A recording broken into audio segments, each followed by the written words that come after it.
말씀대로 승리하고 평안하시기를 축복합니다. 제가 1995년도에 사하라 전차대라는 영화를 봤습니다. 그 영화가 왜 기억에 남냐 하면 사실은 그 영화가 1943년 2차 세계대전 당시에 전쟁에 참여한 연합군들의 사기를 진작하기 위해 제작된 영화라고 제가 들었습니다. 1995년도에 다시금 그때 배우로 영화가 제작이 됐는데 그 제임스 벨로시라는 남자 배우를 제가 참 좋아했었거든요. 그 사람이 이제 주인공이어가지고 영화를 봤는데 전장에서 낙오된 미군 병사들이 영국군 장교 한 사람, 또 이탈리아 출신 포로 한 명, 또 추락한 비행기, 독일군 장교 이렇게 이제 그 롬멜 전차 부대의 전쟁에서 패한 다음에 낙오된 그 전차 부대 탱크 한 대하고 그렇게 낙오된 사람들 몇 명이 헤매다가 이제 오아시스 하나를 발견을 해요. 사하라 사막이니까 얼마나 목이 마르겠습니까? 오아시스를 발견을 했는데 불행하게도 물이 좀 나오다가 이제 영화 스토리상 멈춰버리고 말지만 인근에 있던 독일군 부대가 오아시스를 발견하고 이제 물을 좀 달라, 못 준다. 여기 우리 진지가 됐다. 근데 사실은 이제 물이 없는 걸 알면 안 되죠. 그러니까 물 하나, 왜냐면 없는 걸 알면 얼마나 또 이렇게 곤란해진 상황이니까 비밀에 붙이고 이제 결국은 이제 전투를 치르게 되는 겁니다. 거기서 막 박격포도 쏘고, 근데 사실은 물이 안 나왔어요, 그때. 박격포 쏜 것 때문에 이제 물이 터져갖고 나중에 물이 나오는데, 이제 비밀로 한 상태에서 전투를 벌이는 겁니다. 근데 그걸 보고 제가 생각나기를, 야, 저 물이 없으면 저렇게 사람이 심각하구나. 여러분, 사람이 물 없이 3일을 못 산대요. 그러니까 3일을 물을 막 마시지 못하면 죽을 수도 있다는 얘기죠. 왜냐하면 수분이 들어가지 않으면 우리 몸 70%가 수분인데 물이 들어가지 않으면 사실은 나이 드신 분이 건강 안 좋고 혈관 건강 안 좋으신 분 같은 경우에는 이 물을 잘 마셔주지 않으면 혈관이 붙어버리는 거예요. 협착이 되는 겁니다. 끈적끈적해지는 순간 이제 막히고 이런 혈전이 생기게 되는 거죠. 물이 상당히 중요한 겁니다. 그게 전투가 벌어진 겁니다. 근데 이쪽은 뭐 7명도 안 되고 저쪽은 몇백 명이 있는 몰려드는 상황에서 얼마나 힘들게 그 싸움을 싸우겠습니까? 물을 차지하기 위해서. 물 한 그릇 먹기 위해서. 나중에 이제 독일군 장교가 찾아와서 이쪽에 있는 대표한테 항복을 권유합니다. 애꿎게 목숨 버리지 말고 항복하시오. 살려주겠어. 못한다. 그래서 이제 마지막 최후의 일전을 하는 날이 된 겁니다. 그 옛날 전쟁은 참 낭만적이었던 것 같아요. 그러고 보면. 이렇게 마지막 해가 동이 터오고 모래언덕 너머에 독일군이 딱 진격해오는 순간 이 연합군 6, 7명은 이제 오늘 죽는 날이구나. 그리고 이제 전투에 딱 참여하는데 동이 딱 들고 저쪽에서 사람이 딱 나오기 시작하는데 이상하게 총을 들고 오는 게 아니라 백기를 들고 오는 겁니다. 백기를 들고 오는 거예요. 항복을 하라고 얘기했던 사람이 항복을 하고 오는 겁니다. 왜냐하면 너무 목말라가지고 너무 목말라 죽겠으니까 에이 전쟁 보고 항복하자. 그리고 수백 명이 여기 연합군 7명한테 항복을 하고 물이 없으니까 난리 났잖아요. 나중에 그 건물 안쪽에 폭탄 떨어지던 물이 솟아가지고 체면은 살렸어. 물 한 방울씩 나눠주고 독일군을 포로로 잡고 가더라는 얘기입니다. 이 참 짤막한 얘기지만 오아시스에 물 있는 그 약간의 물 때문에 그 멀쩡한 독일군 수백 명이 이 다 지쳐간 병든 연합군 몇 명한테 항복을 했다는 거. 목마르면요 못 살아요. 사람이. 그만큼 물이 중요하다는 얘기입니다. 물이 없으면 사람이 죽어요. 여러분, 과연 우리는 무엇 때문에 갈증을 느낍니까? 무엇 때문에 배고파합니까? 사실은 내가 목말라 하고 갈증을 느끼는 그것이 내 상태고 내 정체성 아닙니까? 내가 어디에 사는지. 하나님께서 아브라함을 처음 부르실 때 내가 너를 복이 되게 할 거다. 네 후손을 복의 근원이 되게 할 거다. 그 약속이 이루어지는 성경에 한번 말씀을 한번 보십시오. 나중에 예수님께서 오실 때 사람의 몸을 입고 오셔서 복되다. 심령이 가난한 자라고 외치시거든요. 그럼 과연 하나님께서 이 땅에 심어놓으신 하나님의 백성의 복된 삶은 뭡니까? 무엇 때문에 이 땅에 심으셨겠냐고요. 그건 복된 삶이거든. 그 복된 삶이 바로 마음이 가난하고 애통하고 온유하고 의에 줄이고 목마른 그런 천국 백성의 삶을 말씀하고 계시다는 얘기예요. 그 말씀에 따르면 맞습니다. 내가 지금 목말라 하고 내가 굶주려 하는 이것이 내게 가장 필요한 것입니다. 내 목적이 될 수도 있는 겁니다. 사람들은 가만히 보면 정에 목말라 하고 살다 보면 그럴 때가 있습니다. 남이 나를 알아주기를 바라고 남이 나를 칭찬해 주기를 바라고 그 다른 사람들의 입술과 생각에 내 존재감이 있기를 기대하는 마음을 다 갖고 있습니다. 그리고 그것 때문에 내가 남들보다 조금 더 나아 보여야 되고 내가 남들보다 좀 이게 다 알고 보면 정에 굶주려서 그래요. 누군가 나를 지금 알아주길 바라고 이 정에 굶주리지 않은 사람들은 독특한 사고방식이 있어요. 혼자 있어도 외롭지가 않습니다. 캔디처럼. 캔디 아시죠? 외로워도 슬퍼도 모르시는구나. 그런데 정에 굶주린 사람은요. 자꾸만 사람을 찾아요. 누구를 의지하게 되고 누가 나를 알아줘야 되고 누가 나를 봐줘야 되고 의가 아닌 사람의 인정과 칭찬에 목마른 그런 세상이란 얘기입니다. 팬데믹을 지나면서 우리는 우리의 삶에 진짜 필요한 것들과 그렇지 않은 것들을 아주 절실하게 깨닫고 있습니다. 사실은 정말 필요한 것은 우리가 평소에 그렇게 대단해 보이는 것들이 아니라는 것을 알게 될 때가 바로 지금이 아닌가 그런 생각을 합니다. 2020년 초반에 팬데믹이 한창 미국에서 막 폭발적으로 막 사망자가 나오고 막 그럴 때 뉴스에서 뭘 봤냐면 생필품 가게, 마트에 물이 떨어지고요. 우유가 없고 휴지가 없는 거예요. 물, 우유, 휴지 이게 없는 거예요.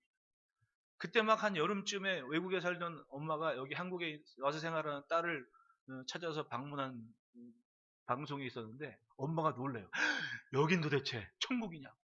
마트에 가니까 막 물 잔뜩 쌓여있지 휴지 1+1이지 이런 나라가 어딨냐고 난리가 난 겁니다. 근데 뭐 영국, 유럽, 미국 이런 데 난리 났었거든요. 진짜 생필품 살려고 줄을 서고 난리가 났었습니다. 그렇게 따지고 보면 정말 중요한 거는 위급할 때 나타나는 거예요.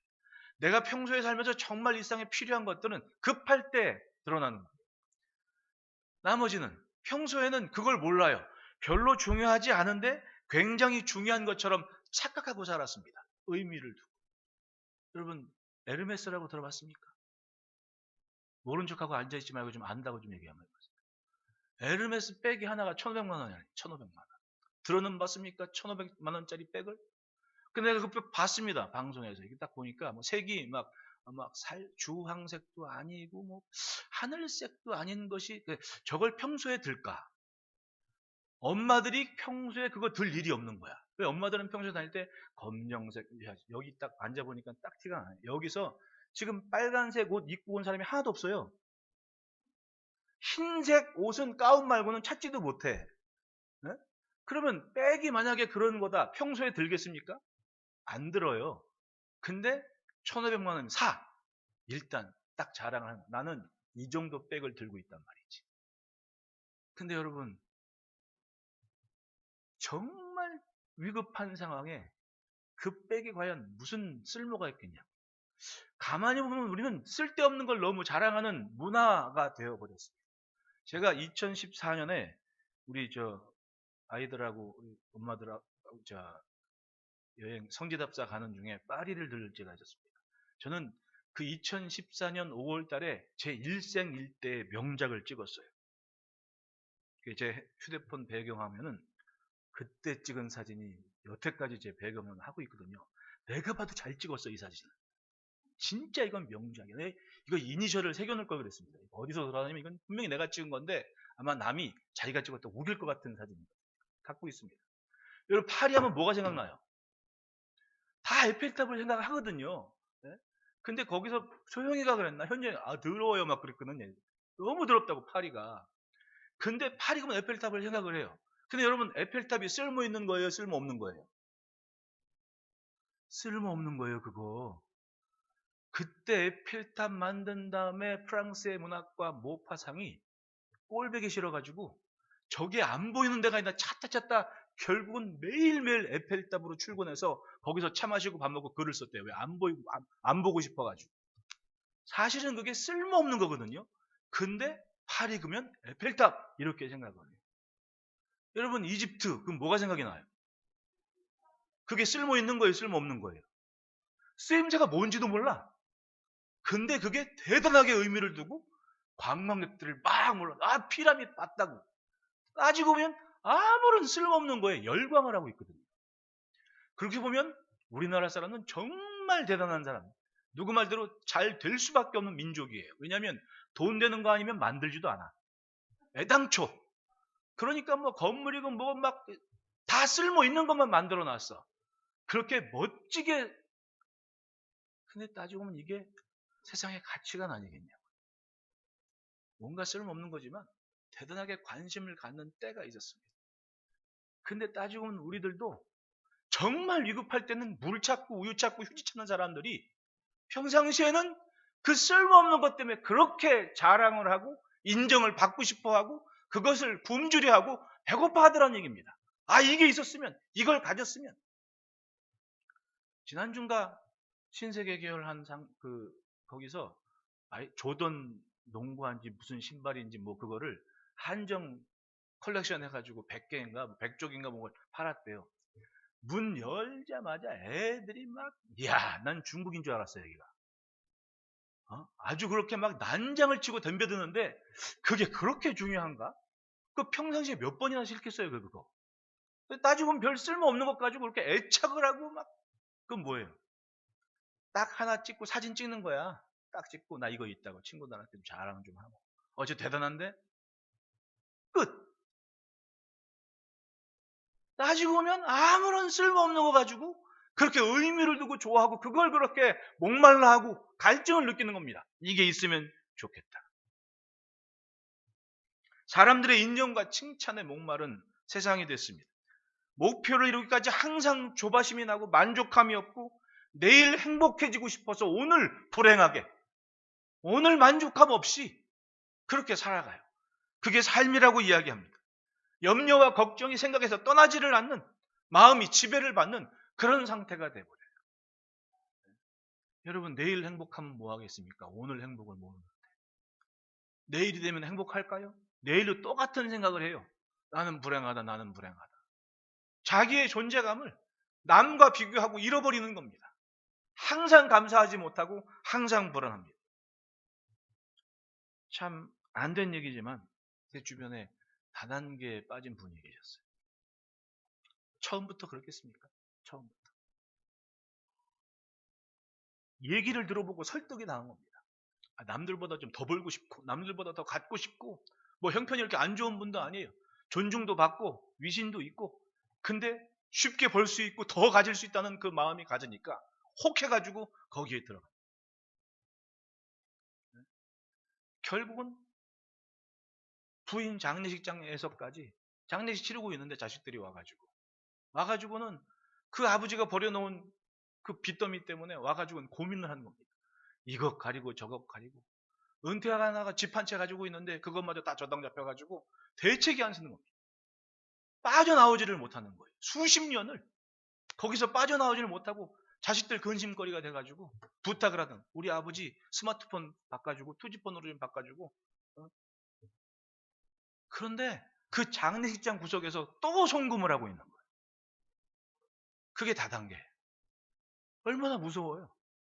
결국은 없어도 되고 있어도 그만 없어도 그만인 것들 때문에 마음 뺏겨서 자기의 존재감과 자기의 정체성마저도 잃어버린 참 불쌍한 인생이 돼버리지 않습니까?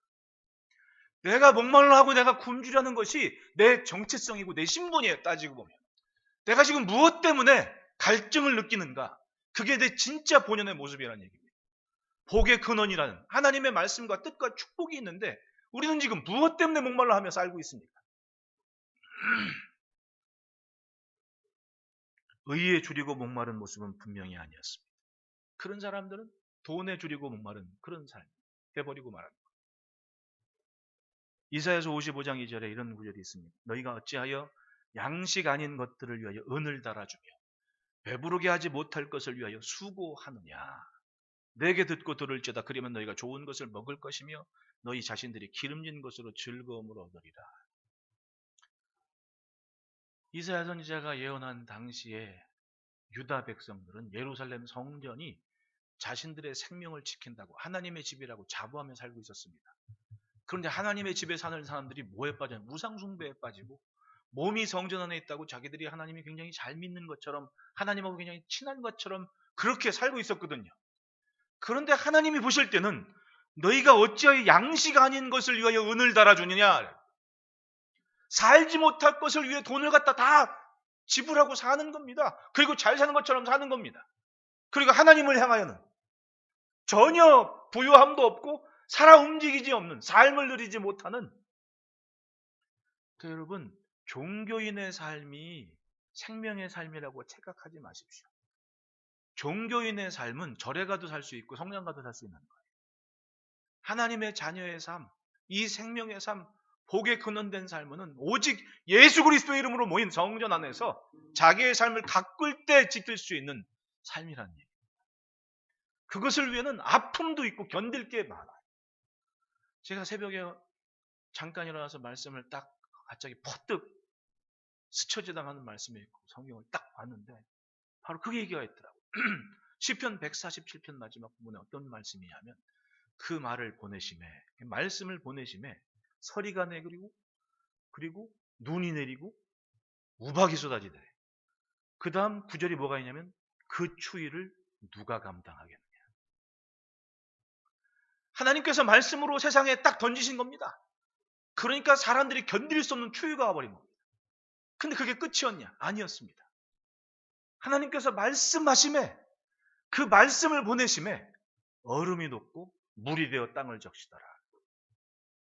그러면 정말 재앙이건 진노건 저주건 결국은 하나님의 입에서 나오는 말씀으로 이루어지는 고통과 아픔일 때 그걸 하나님 앞에 견뎌가고 의의를 향한 하나님 앞에 잘 살기로 하는 모습으로 애통하는 심령이 있으면 다시금 주의 말씀을 붙잡는 그 심령은 결국은 견딜 수 없는 추위와 고통이 눈 녹듯 녹아내리고 땅을 비옥하게 먹는 물이 되어 흘러가는 은혜를 경험하는 겁니다.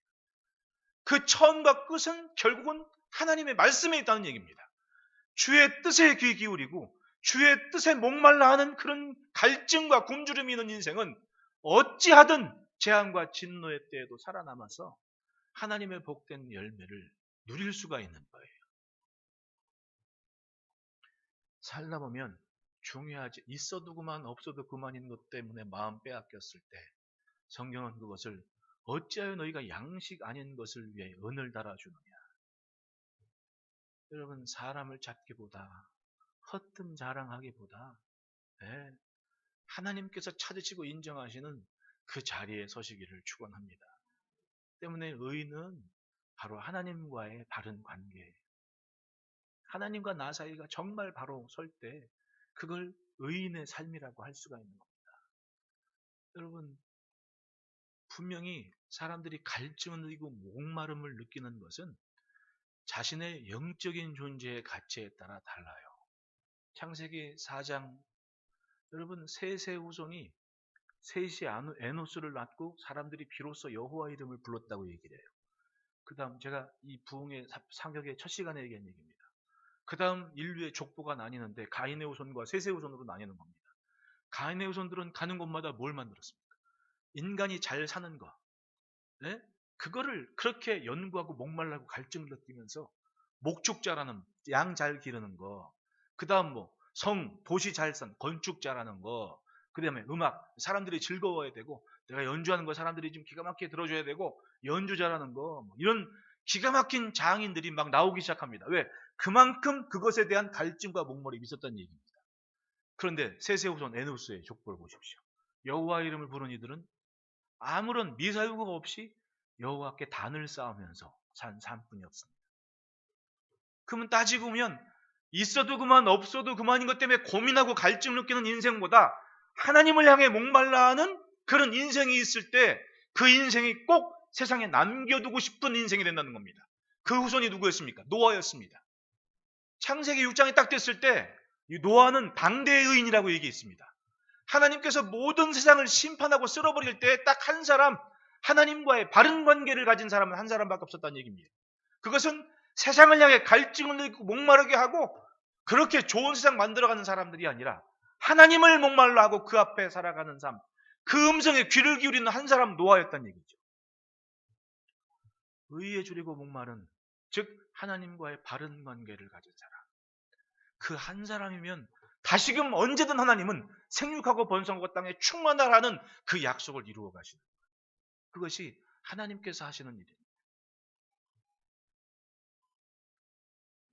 그러므로 따라합시다. 하나님과의 관계를 막히지 않게 하라. 성경 속에 등장하는 인물, 믿음의 조상들은 어떻게 살았습니까? 그분들은 하나님께서 그 음성을 들려주신 이후에는 매 순간순간 하나님께 맞춰가며 살았습니다.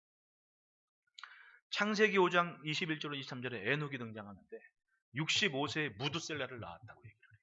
거기까지는 그냥 평범한 사람처럼 산 거예요. 65세까지는. 네? 65세까지. 그렇다고 또 65세까지 마음대로 살아야지. 그럼 절대로 안 됩니다. 65세에 무두셀라를 낳았고 그 다음 무두셀라를 낳은 후 300년을 하나님과 동행하며 자녀를 낳았다. 그건 여기서 보면 무두셀라를 낳은 후에 300년을 하나님과 동행했다.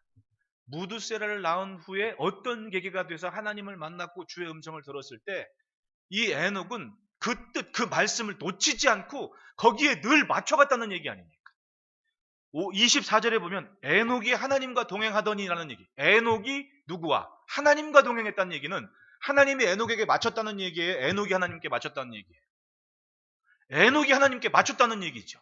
에녹이 하나님과 동행했다는 얘기예요. 에녹이 항상 하나님의 말씀을 쫓아가고 닮아가고 믿고 굶주려며 맞춰갔다는 얘기입니다. 그렇게 300년을 동행했더니 나중에는 하나님이 그냥 데려가셨다는 얘기예요.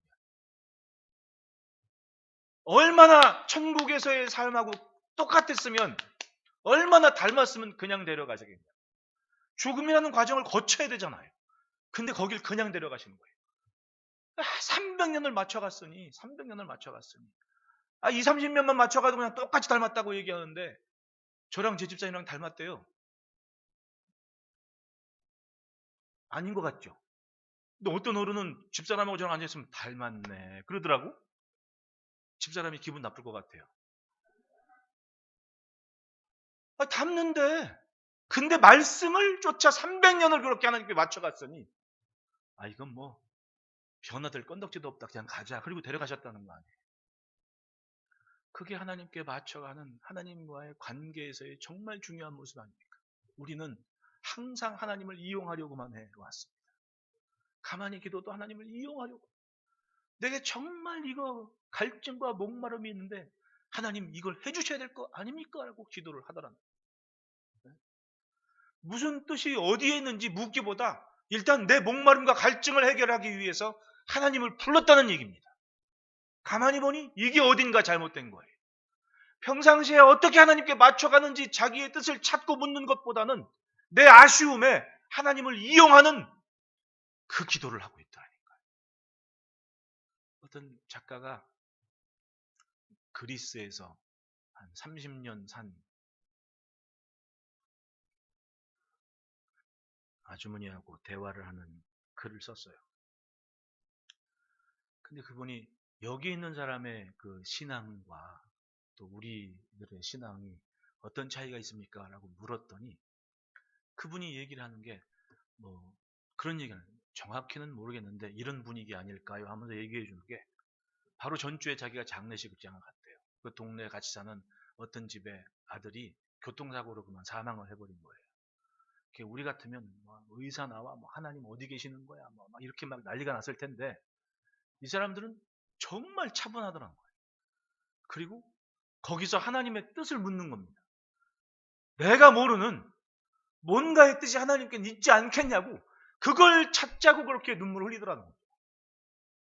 그럼 우리와는 좀 다른 모습이에요. 우리는 내 정말 소중한 무엇인가가 아픔이 있고 고통이 있고 혹은 잃어버렸을 때 그것 때문에 아픔과 고통을 심화하면서 도대체 말이죠 이렇게 할 수 있는 항변을 하는데 이 사람들은 이것마저 하나님의 뜻일 텐데 내 지금 그걸 모르겠습니다. 이걸 좀 알려주십시오. 이걸 기도하라는 거예요. 그러니 이게 좀 목사가 듣기로도 우리는 너무 자기중심적인 신앙생활을 하지 않았나라는 생각을 하게 되더라고요. 좋은 일이 있을 때는 감사하고 기쁘다 막 난리가 났는데 내가 원치 않은 고통이 있을 때 이럴 수가 있냐고. 그 순간 하나님 아버지도 아닙니다. 어떻게 나한테 이럴 수가 있냐고 라고 항변을 하는 때는 없었는지 생각을 해볼 문제 아닙니까? 과연 하나님의 뜻을 찾는 게 어디까지인지.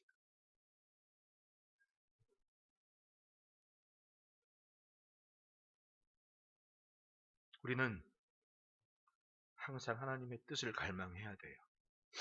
마지막 순간까지 이게 하나님의 뜻이 뭔가 있었을까? 제가 아침에 그랬거든요. 김주아 집사님한테. 기도는 꼭 시킬 거라고. 그랬더니 몸이 안 좋아가지고 퇴원하자마자 자기가 준비가 안 됐으니까 기도를 바꿔달라고 해서 유태열 집사님이랑 바꿨어요. 지난주에. 근데 주중에 또 묵실에 실려가 버렸거든. 이번 주에 기도인데. 근데 약속을 했으니까 그렇게 기도는 하고 싶었나 봐. 그저께인가 주초에 다시 또 나왔어. 그리고 이제 기도하러 가셨거든요. 근데 어제 토요일 날 기도하고 갔을 때 제가 기도한다면 그렇게 기도했어요. 하나님, 밤중에 이렇게 잠을 자는데 퍼뜩 그 생각이 나더라고. 뭐냐면 미장이가 뭐 하는 거예요? 건물 시멘트 이렇게 흑손으로 마지막에 탁 마무리하잖아. 그러면 그 미장에서는 작품이 되거든. 벽도 막 던지기도 막 해. 그래서 내가 웃지 마십시오. 하나님 미장이도 하실 수 있을 거 아니냐고. 저 양반 빵꾸난 거 좀 떼워달라고. 예쁘게 좀 메꿔달라고. 그렇게 기도가 나와요. 남들은 그렇게 쉽게 잘 수술 받고 깨끗하게 낫는데 왜 그렇게 고생을 하냐고. 네? 안 그래? 그래 안 해? 보는 사람 얼마나 답답하겠냐. 남들은 기도 한 번 하면 목사님 고맙다고 그러는데 기도해주기도 미안해. 자기도 민망해 이제. 그러니까 평일에 기도하러 오잖아요. 그러면 사무실에 안 들려. 그냥 가버려. 자기도 민망하거든. 응? 자기도. 없는 데서 이 말씀하니까 미안하지만 그게 사람 사는 거예요, 여러분. 근데 뭔가 뜻이 있을 거 아니냐. 뭔가.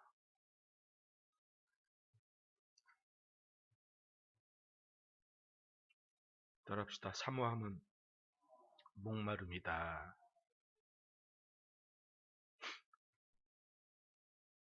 사람이 3일만 물을 못 마시면 죽는다고 하는데 여러분 그 3일간 그런 목마름으로 하나님을 찾는다면 어떤 일이 벌어지겠습니까?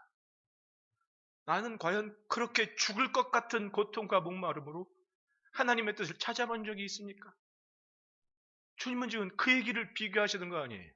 의에 줄이고 목마름은 그 목마름 하나만이라고 생각해 보십시오.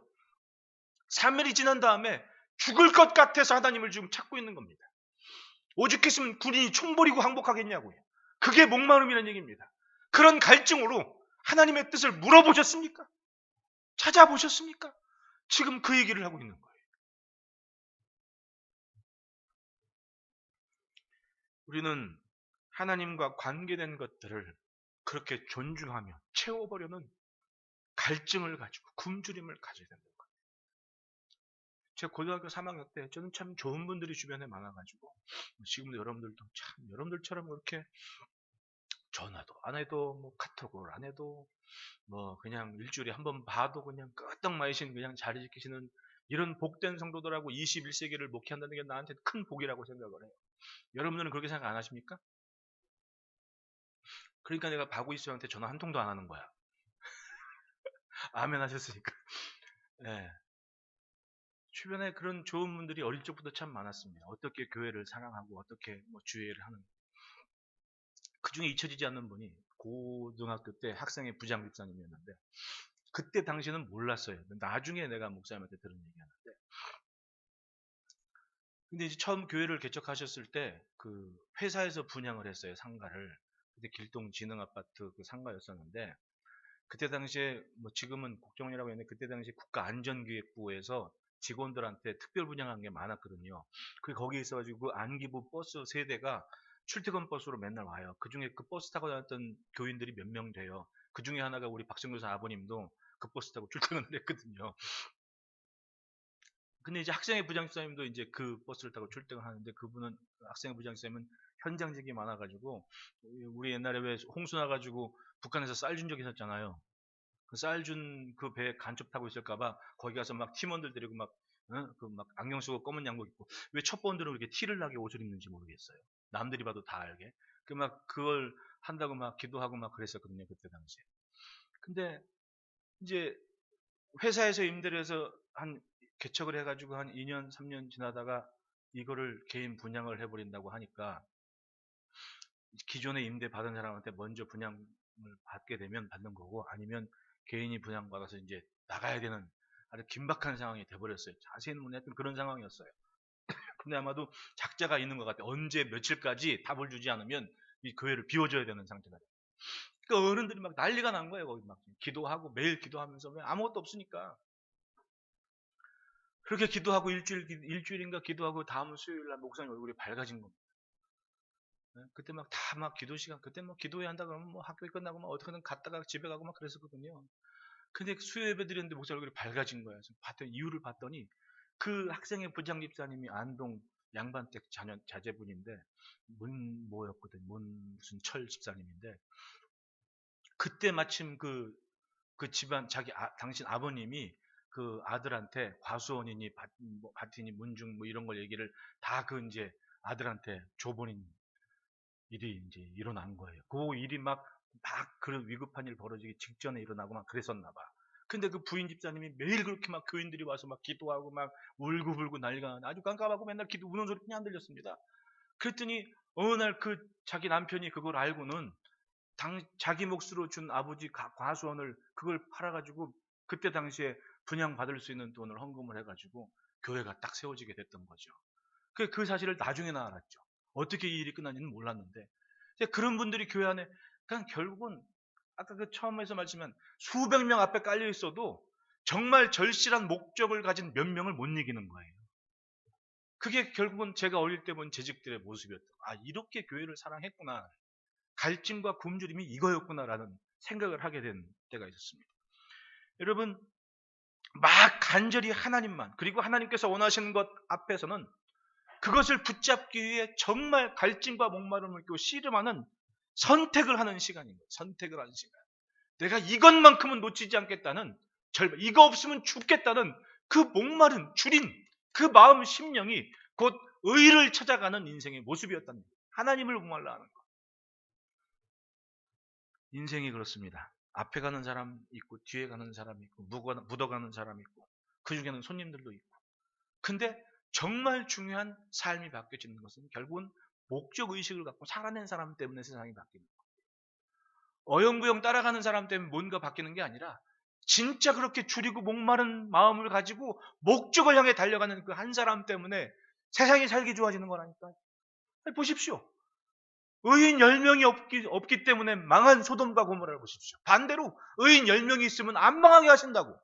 그럼 세상이 멀쩡한 이유는 뭐겠습니까? 지금도 하나님께 갈증과 목마름을 가지고 하나님과의 바른 관계를 지켜내기 위해 씨름하는 사람 때문에 하나님께서 이 땅에 말씀을 보내시고 그 말씀이 언문을 높게 만들면서 세상을 기름지게 만드는 것 아닐까요? 저는 그렇게 생각합니다. 예루살렘이 멸망할 때는 사실은 그 목마름을 잃어버린 때였습니다. 예레미야서 2장 13절 말씀에 내 백성이 두 가지 악을 행하였나니 곧 그들이 생수의 근원 되는 나를 버린 것과 스스로 웅덩이를 판 것인데 그것은 그물을 가두지 못할 터진 웅덩이들이니라. 결국은 예루살렘이 멸망할 때 이스라엘의 모습은 다른 게 아니었습니다. 하나님 없이 살려는 아담과 하와의 그 근성과 가인의 후손들의 그 본성이 자라났습니다. 그래서 하나님 없는 세상을 꿈꾸게 됩니다. 생수의 근원되는 나를 버린 것과 목마르면 물을 마셔야 되는데 물 아닌 것으로 살려는 작심을 하고 하나님이 주시는 그 샘솟는 기쁨이 아니라 스스로 웅덩이를 파버렸습니다. 내 힘으로 좀 살겠다고. 있어도 그만 없어도 그만 만들었는데 그게 뭐예요? 터질 웅덩이입니다. 아무리 담아놔도 밑으로 다 꺼져버리는 거예요. 여러분, 하나님 없는 인생은 그렇습니다. 아무리 담아놔도 만족함도 없고 감사도 없고 기쁨이 없는 거예요. 그런데 하나님을 붙잡은 인생은 정말 중요한 생수의 근원을 가졌기 때문에 어떤 일이 있습니까? 빈 항아리 보고도 내일을 기대하는 겁니다. 광야에서 만나를 먹은 이스라엘 보십시오. 빈 항아리 보고 잠을 잤거든요. 저는 그 마음을 알아요. 왜냐하면 어릴 적에 엄마 신부름으로 쌀 뒤주로 한 뒤주 어느 날은 쌀이 큰 시멘트 푸대에 담겨서 집에 있으면 집에 그래도 한 반 달 정도는 우리는 먹을 게 있구나라는 거예요. 근데 장사가 될 때도 있고 안 될 때도 있잖아요. 쌀이 하얀색 이 무슨 신문지 같은 거기에다 대박으로 싸우는 날은 우리 집 먹을 것이 이틀, 3일뿐이 없구나라는 아이도 알만한 그런 계량이에요. 근데 광야에서 여러분 식솔을 데리고 만나를 먹었어. 하루를 딱 처음에 만나를 주신다고 거뒀는데 그걸 못 믿어가지고 어떻게 해? 막 이틀치도 걷고 막 3일치 걷었다 그래요. 다음날 어떻게 했다? 썩었다고. 그 시간은 철저히 하나님만 집중하는 그런 훈련의 기간이었는데 더 거둔 건 다 썩어버린 거야. 그래서 알았습니다. 아, 하나님을 믿어야지. 딱 하루씩이다. 그 다음 하루치를 딱 거뒀어요. 근데 그 처음에 불안이 그렇게 쉽게 사그러지겠냐고. 얼마나 불안했겠냐고. 항아리는 비었고 왜? 다 먹거든. 하루치 다 먹었고 빈 항아리인데 그거 보고 잠자는 가정이나 엄마나 마음이 편했겠냐고. 근데 그걸 살아낸 겁니다. 40년을. 그리고 믿게 됐습니다. 10살짜리가 50살 될 때까지 그걸 훈련하신 거예요. 매일매일 빈 항아리를 40년 동안 보고 잤습니다. 그런데 항상 하나님은 다음날 먹을 것 주셨거든. 그걸 40년 동안 배웠으니 하나님을 갈증을 느끼는 그 마음을 어떻게 모르겠냐. 익히 하는 그 마음을 가지고 여전히 전쟁터에 있건 어디에 있건 하나님을 믿는 믿음으로 살아낼 수 있었던 거죠. 그랬기 때문에 가나안의 삶이 있을 수 있었던 거예요. 그러므로 하나님 없이 살려는 선택이 있는 순간 멸망인 겁니다. 나 자신도 망하는 거예요. 그것 때문에 망하는 거예요. 네? 여러분, 재물을 쌓아두면 뭐합니까? 네? 몸 상하면 아무것도 아닌 거예요. 앞서 얘기했지만 아무리 가진 건 많으면 뭐예요? 자식을 잃으면 다 일장춘몽이 돼버립니다. 우리는요, 하나님께서 이렇게 딱 붙잡고 계셨기 때문에 사는 거예요, 지금. 응? 근데 하나님 만약에 손을 딱 놓으면 어떻게 되시냐고. 아, 그래? 살아봐. 그 다음부터는 은혜가 없는 겁니다. 피 터지게 싸움질하고 경쟁을 하고 내 손으로 쟁취하는 것을 택했다면 그렇게 살 수밖에 없는 거예요. 만족이 있습니까? 만족이 없어요. 행복하지 않아요. 하나님께 딱 잡고 계셨기 때문에 세상이 압니다. 얘는 내 거라는 거. 하나님이 선언을 하셨습니다. 그러니까 마귀가 틈타지 않는 평안한 은혜로운 삶을 살아낼 수가 있었던 거예요. 이제까지 은혜로 살았다면 앞으로도 은혜로 삽시다. 그것이 하나님을 갈망하는 인생의 자세인 겁니다. 따라합시다. 물이라고 다 물이 아니다. 지구의 7, 80%인가 물이라면서요. 물, 바다. 세계 지도를 딱 펼치면 물이 더 많은 게 땅보단 물이 많아요. 근데 여러분, 그렇게 많은 물 위에 떠 있는 사람이 목말라서 죽어요. 목말라서. 왜냐하면 그 물은 마실 물이 아니기 때문에 그런 거예요. 마실 물이 아니기 때문에. 먼저도 얘기했지만 2차 대전 때 영화 실화를 배경으로 해서 그 마라톤 선수 안젤리나 졸리가 감독돼서 영화를 만든 게 있는데 거기 실제 그 주인공이 그 얘기, 영화에서는 한 번 그랬는데 실제 주인공이 그러더라고요. 그 얘기를 인터뷰하는 걸 제가 봤어요. 방송에서. 자기가 정말 목이 말라서 3번 그런 일이 있었대. 그 태평양 바다 한가운데 구명보트 위에 떠 있는데 야, 진짜 목마른 것 때문에 죽겠는데 물을 죽겠다고 기도했는데 신기하게 비가 왔다. 그런 일이 3번 자기한테 있었다. 여러분, 그분이 죽을 때까지 하나님 놓치겠습니까? 절대로 못 잊죠. 절대로 못 잊는 거예요. 기도해서 하나님께서 응답하셨다는 것을 절대로 못 잊는 거예요. 그만큼 갈망했으니까.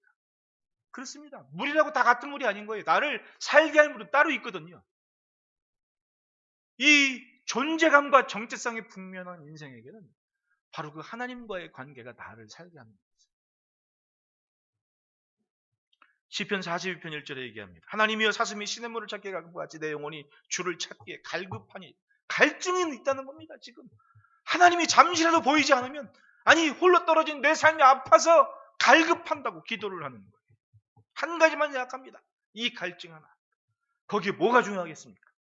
이거 하나만 해결되면 됩니다. 따라합시다. 아니면 죽습니다. 살 사람은 영원히 그렇게 하나님을 갈망하는 거예요. 하나님을 굶주려 하고 목마름으로 갈망하는 그 인생의 모습 보십시오. 사실은 사도 바울이 그렇게 살았거든요. 그 전과 후가 달라요. 예수 믿기 전, 만나기 전까지는 자기는 유대교의 항상 탑이었습니다. 아주 모범이 되고 존중받고, 뭐 아버지가 재산가니까 뭐 그 돈 갖다 막 팡팡 쓰면서 자기 일을 해도 누가 뭐랄 사람 없고, 오히려 그것 때문에 소문났습니다. 아, 사울이 아주 유력한 제자라. 가말리엘의 문화생으로서 뭐 이제 곧 유대 사회에 어른 될 거라고 평판이 자자했습니다. 그 사울이 뭐 한다 그러면 대제사장도 기꺼이 그냥 막 허락해 주는 겁니다. 얼마나 친하면, 또 얼마나 또 예쁘게 봤으면 뭘 하겠다 그러면 그리고 다 자기 막 서명까지 해주고 그랬겠냐고. 대단한 사람이었죠. 자기도 자랑했습니다. 내가 유대인 중에 유대인, 바리새인 중에 바리새인, 내가 율법으로는 가말리엘의 문회생이었고, 네, 대단한 사람이라고. 근데 그랬던 분이 예수를 만난 다음에 깜짝 놀랐습니다. 자기는 예수님이 증거하는 그 말씀에 따르면 분명히 율법으로는 흠이 없는 자라고 자부심을 가졌는데, 예수님 말씀 따르면 이건 세 발의 피야. 왜냐하면 예수님은 이건 뭐 율법으로 정하는 정도가 아니라 사람이 마음속에 형제를 미워하면 그게 살인한 거라고 얘기를 하시는 거예요. 네? 마음에 뭔가 탐심을 가지면 거기서부터 죄라고 얘기를 하니까, 이건 뭐 내가 아무리 율법으로 흠이 없다고 자랑을 했지만은 예수님 말씀 딱 듣는 순간부터는 이건 뭐 자기는 아무것도 아닌 거지. 빌립보서에 이렇게 고백을 해요. 3장 12절. 내가 이미 얻었다 함도 아니요 온전히 이루었다 함도 아니라 오직 내가 그리스도 예수께 잡힌 바 된 그것을 잡으려고 달려간다. 이젠 주님만 보고, 왜? 이런 스승 없어. 선생님만 보고 그냥 죽자고 달려가겠다는 겁니다. 다른 거 다 배설물로 여기고 아무것도 아니라는 겁니다. 왜? 세상 사람들이 그렇게 자랑했던 것이 나한테는 지금 가치 없는 거라고. 그리고 나서는 너는 이방을 위해 택한 내 그리스도라는 그 말씀 하나에 굶주림과 목마름으로 매를 맞건 죽을 징이 되건 그거 하나 말하고 열심히 달려갔습니다. 그게 사도 바울의 흔적이었어요. 내가 얘네들 보니까 여기 뭐 현정이랑 소영이랑 요만한 애들 어릴 적에 제가 성지답사라고 예루살렘이니 뭐 어딘지 막 데려가는, 근데 이 친구들 데리고 그 사도 바울의 흔적은 꼭 갈 거예요. 왜냐하면 야, 어떻게 이렇게 살았나 싶은 모습들이 있다니까요. 진짜로. 로마에 있습니다. 진짜 이분은 마지막 순간까지 목마름과 갈증으로 주님을 향해, 그리고 그 예수를 가진 자가 그 배에 생수의 강이 넘쳐나겠다는 그 말씀, 그거 하나를 몸소 실천해 보인 모습이 흔적으로 남아있다니까. 은혜를 받았습니다. 제가 아마 신인희 권사님도 그때 갔을 때 아마 깜짝 놀라서 이랬다고. 참 신인희 권사님은 참 이 목사님 잘 만나서 그치? 농담입니다.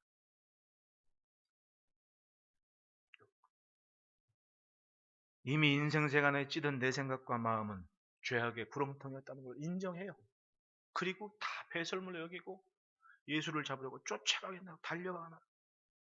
그렇기 때문에 마지막 순간에도 그렇게 얘기하지 않습니까? 로마서 7장 24절에 오호라 나는 곤고한 사람이라 이 사망의 몸에서 누가 나를 건져내나. 자기가 아무리 믿음으로 생각해봐도 자기는 이미 사망의 몸이었다. 죽을 것에 종로로 타며 살았던 인생인 것을 노년에까지 자기의 정체성과 본분을 잊지 않고, 그렇기 때문에 더 주님을 목말라 해서 그리스도 예수를 갈망하는 가장 고상함으로 여기고 그 삶을 바치는 인생이 됐단 말이에요. 그러므로 따라합시다. 하나님만 가장 소중하다. 솔직히 우리는 내가 어떤 사람인가에 관심이 있습니다. 그리고 그것을 갖고 난 다음 그렇게 생각하죠. 내가 이런 사람이기 때문에 이만큼은 대접받아야겠다는 생각을 꼭 해요. 인정과 평가를 한 이후에 그렇게 자기를 고착화합니다. 그 다음 그것이 기준이 돼서 다른 사람이 나에 대하는 것. 이걸 항상 염두에 두고 살아요. 아니면 실망하고 기분 나쁘고 좋고 나쁘고가 그 기준이 되어버린 겁니다. 가만히 보니 주님과 상관없는 것이 내 생각과 마음을 지배하는 겁니다. 그렇게 이 세상에 살아내는 거예요. 그리고 주일날 교회 따고 하시는 내가 굉장히 믿음이 좋은 줄 위안을 받고 삽니다. 오늘도 예배했구나. 나머지는 또 스스로 만든 터진 운동에 만족하면서 하나님과는 관심이 없는, 주일에는 관심도 없는 마음으로 또 사는 거예요. 그리고 예배 드리고 왔으니까 그래 내가 이 정도 하니까 되지 않겠어 하는 마음 가지고 위안을 갖고 살아가요. 자기 위안이었습니다. 우리는 이 자기중심적인 생각과 삶에 스스로가 염증을 느껴야 돼요. 이걸 반드시 고쳐야 된다. 목마른 인생은 하나님의 뜻을 찾아요. 예수님 말씀하지 않습니까? 마태복음 6장 33절에 그러므로 너희는 먼저 그의 나라와 그의 의를 구하라. 그리하면 이 모든 것을 너에게 더하시리라. 먼저 하나님께 속한 것, 하나님을 갈망하고 갈증 느끼는 그 마음이 나머지가 해결되는데 그거 없이 하나님께 항변을 합니다. 내가 왜 이래야 됩니까? 하나님, 너는 뭘 했는데? 라고 물으실 때 할 말이 없는 거예요.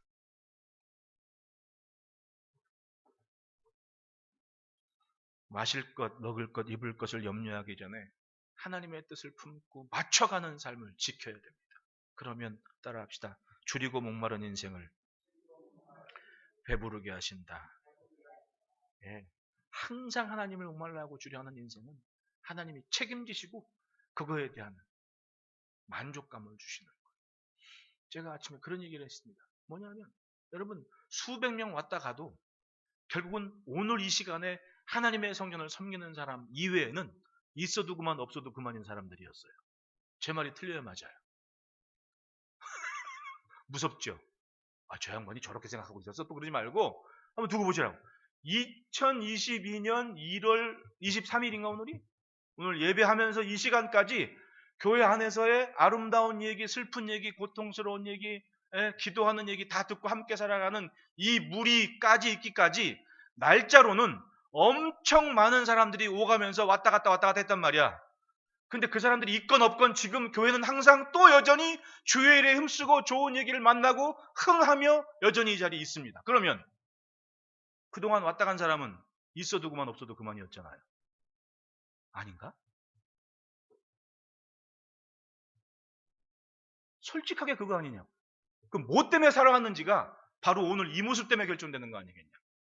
2020년 1월 23일 하나님을 향한 예배의 자리에 함께 있는 이 사람들이 그동안 갈망하고 갈증을 느꼈던 것은 그래도 교회, 그래도 성전, 그래도 주의 일을 마음에 품었으니까 함께 형제된 그리스도의 몸으로서 아픔도 슬픔도 기쁨도 같이 나눈 마음을 가지고 여기 버텨온 거 아니에요. 추위건 더위건 버텼기 때문에 그래서 지금도 여전히 같이 가고 있는 거 아니냐고. 동행. 그러니까 아닌 것. 사실은 있어도 그만 없어도 그만. 이었단 얘기 아니냐는 얘기죠. 에? 무서워요? 때로는 좀 냉철해질 필요가 있어요. 머리는. 그래야 다음이 있는 거야. 그래야 다음 계획을 세우고 다음 전망을 할 수가 있는 거지. 이리 휘둘리고 저리 휘둘리고 정 때문에 이러다가는 정말 중요한 걸 놓치게 되는 겁니다. 그게 뭐예요? 하나님께 속한 것을 가볍게 여긴다는 얘기입니다. 여러분, 하나님께로 제가 이건 신학적이라기보다도 이걸 뭐 교계에서는 임상목회라고 얘기를 하지. 임상목회 경험이 많아요. 많아. 그 중에 한 가지 제가 핵심적으로 아는 항상 부르짖는 얘기가 그겁니다. 하나님을 품은 인생은 하나님이 반드시 품어주세요. 그러니까 하나님을 품는 게 뭐냐? 때로는 눈발 날리고 서리발 날리고 우박이 쏟아져도 그 말씀 하나 붙잡고 버티는 인생은 하나님을 품은 거야. 그 인생은 반드시 갚아주는 거예요. 이래서 싫고 저래서 싫고 이래 마음에 안 들고 이럴 때는 뭐 해야 되고 저럴 땐 이런 오락가락하는 그런 그거는 이미 세상에 갔어. 있어도 그만 없어도 그만. 그런데 추위건 더위건 아픔이건 슬픔이건 그래도 오늘은 성전에 그리고 하나님께서 하신 일을 붙잡는 그 싸움을 싸워가는 인생들은요. 진짜 여러분 버티는 건 남이 버텨주지 않아요. 성경 보십시오. 다 내가 버티는 거야. 아무리 힘들고 아픈 거 아무리 위로해도 그 100만 마디 말로 다 필요 없어. 왜? 지금 내가 아픈데? 이거 대신 아파주나? 아픈 건 내 거예요. 옆에서는 기도해주는 밖에 없어. 그 기도가 같이 아픔을 느끼는 얼마나 느끼겠냐고. 눈물은 나지 슬프지 아프지. 왜 뭐 그러나 아픔은 정작 당사자 거거든. 근데 그것이 주님을 향한 것이고 주님을 위한 것이라면 신기한 방법을 하나님이 그거를 갚아주신다니까요. 그게 줄이고 목마른 인생에 주신 하나님의 복인 거예요. 그게 제가 짧으면 짧고 길면 긴 목회 기간, 이 경험, 임상 목회의 하나의 중요한 하나의 바탕이 됐습니다. 그래서 무조건 내가 주님을 품은 것, 주를 위한 것을 방법을 알려주는 거야. 어떤 사람은 이런 일도 하게 하고 때를 따라 어떤 사람은 특별한 것도 하게 하고 그렇게 하면서 나는 하나님을 품는 삶을 가르쳐주는 선생이거든요. 내가 아니면 누가 그걸 해주겠냐고. 나는 부흥회 강사들이 와서 떠드는 거나 별로 마음에 안 들어해. 왜? 여긴 내 목장인데 왜 남이 와서 꾸짖어도 내가 꾸짖고 칭찬도 내가 꾸짖고 복도 내가 그러니까 신년 축복 성향 꼭 내가 하는 거야. 그 한 가지는 분명합니다. 하나님을 품는 것을 하나님이 갚아주시는 것. 그래서 우리 안에 항상 하나님을 향하는 주님과 목마름이 꿈틀꿈틀 거려야 되는 거예요. 그게 있으면요.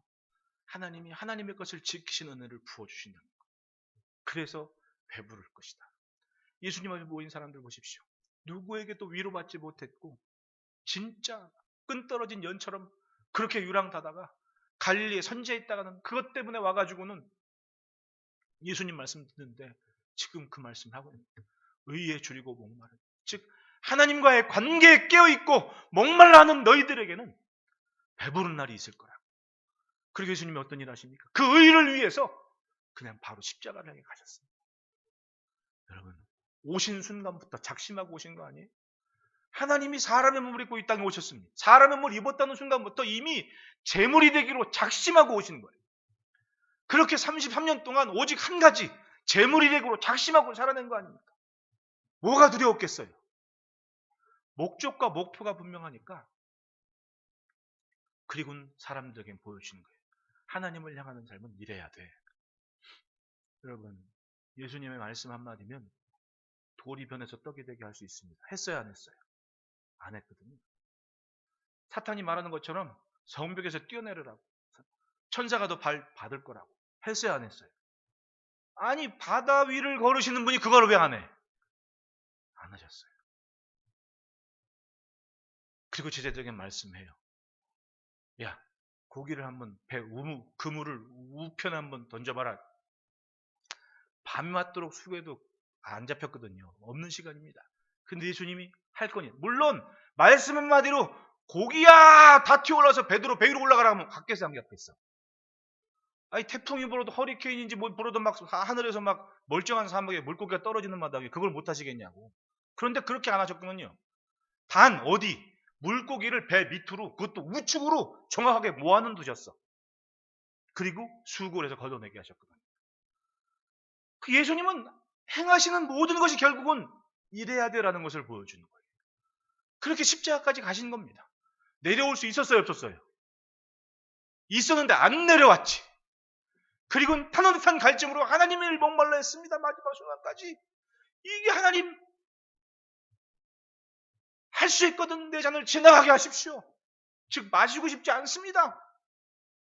그런데 내 뜻대로 마옵시고 아버지의 뜻대로 하옵소라는 타는 갈증으로 하나님을 목말라 했다는 거 아닙니까? 마지막 순간에 숨 넘어가실 때 한마디 하십니까? 뭐라고? 다 이루었다. 누가 그 말을 할 수 있습니까? 완전한 육신을 입은 사람, 그 고통과 모든 고초를 담당하신 주님만이 할 수 있는 얘기있고, 다 이루었다는 그 한마디 말 때문에 우리가 예수 믿으면 주님이 우리를 보지 않으시고 예수님 이름 때문에, 그 믿음 때문에 우리를 주의 자녀로 인정해 주시는 거 아닙니까? 할렐루야. 그 의를 힘입어 오늘 우리가 살고 있는 거예요. 누가복음 1장 53절에 마리아가 노래한 대목 중에 이런 대목이 있습니다. 줄이는 자를 좋은 곳으로 배불리셨으며 부자는 빈손으로 보내셨도다. 줄이는 자를 좋은 곳으로 배불리셨다. 하나님을 기대하고 앙망하는 인생을 배불리시는 하나님이신 것을 마리아가 찬송했습니다. 그리고 그 일이 자기의 태중에 있는 예수 그리스도를 통해 이루어질 것을 찬송하며 영광을 돌리고 있었습니다. 이미 그때 조금 더 하나님과 가까운, 정말 하나님의 뜻을 찾는 목마름과 굶주림이 있어야 돼요. 요즘 성찬은 못하지만 우리가 주의 살과 피를 대하잖아요. 내 안에 주의 살과 피가 들어간다는 거예요. 그러면 여러분, 사람이 먹는 게 양분이 되어 살지 않습니까? 그럼 내가 주의 살과 피라고 고백하고 성찬을 대했는데 과연 나는 그만큼 예수님 믿는, 예수님 닮은 모습으로 영양가 있게 살아냈는지 우리는 질문을 해야죠. 나 스스로에게. 있어도 그만 없어도 그만인 것 때문에 마음 뺏겨서 입술로는 주님 부르면서 삶은 예수님과 상관이 없는 저 가인의 자손들처럼 스스로에게 질문을 합니다. 내가 지금 무엇 때문에 갈증을 느끼고 무엇 때문에 굶주려 하는지. 누가복음 16장에 부자와 거지 나사로가 나와요. 거기서 부자는 잘 산 사람 아니에요. 근데 부자의 집에 문간에 누가 있었어요? 나사로가 있었거든요. 근데 부자가 유대인의 율법과 전통에 따른 그 거지를 잘 살게 해줘야 돼요, 말아야 돼요? 잘 살게 해줘야 되거든요. 근데 아픈 데를 헐른 데를 긁고 있는 그 불쌍한 거지. 거두지를 않더라는 겁니다. 자기는 열심히 잘 살았어. 그게 이제 현세였습니다. 넷에 죽은 다음에 둘 다 천국 갔는데 부자는 어디에 있었습니까? 뜨거운 고통 속에 자기가 아는 사람이 딱 보이거든요.